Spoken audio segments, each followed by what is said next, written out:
This is IECE Group Network, and you are watching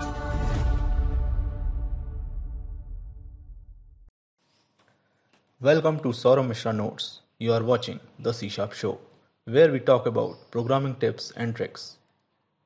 We are coming up with new array series, so this is the episode 1 on the series where we'll talk about what is an array, how array works in programming languages, how to declare an array, and lot of knowledge is coming up, so stay tuned.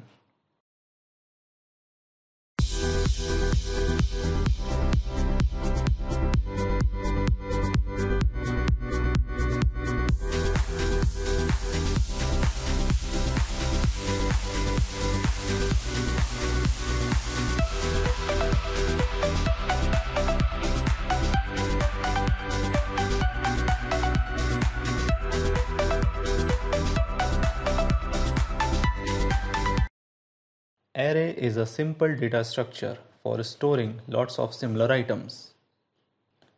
Array exist in all programming languages and are used as the basis for most other data structure.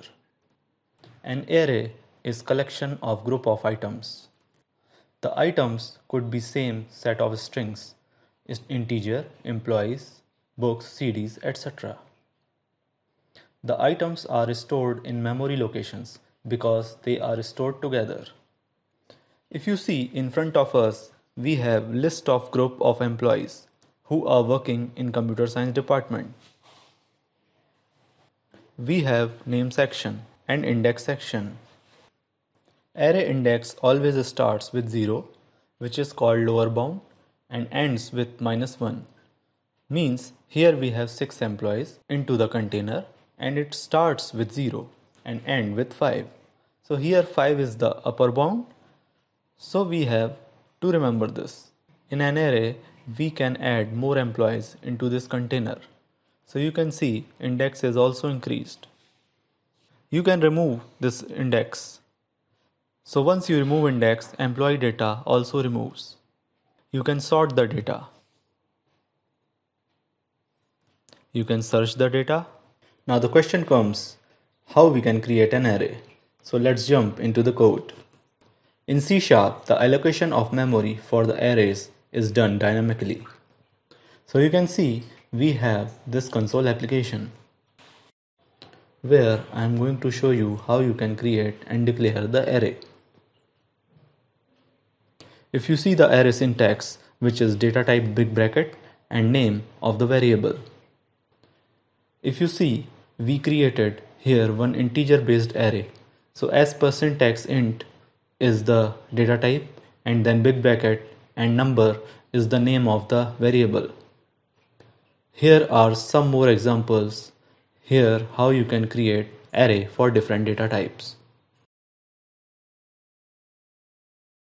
In this example, we created one int array with size of 5. If you see inside of the array, all values are 0 in the index because default value of the integer is 0. Here is one more example where we are declaring the size and assign the values. Now we understand how to assign array. Now question comes, how we can access array values. So as you know, each array collection have its own address in the form of index, so we can call it like this.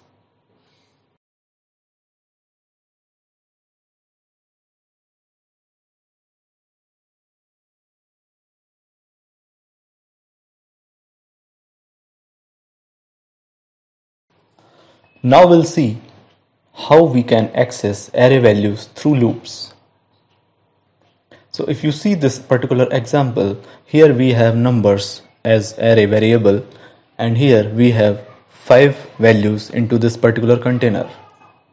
And with the use of for loop, I am accessing with the index which is coming as I.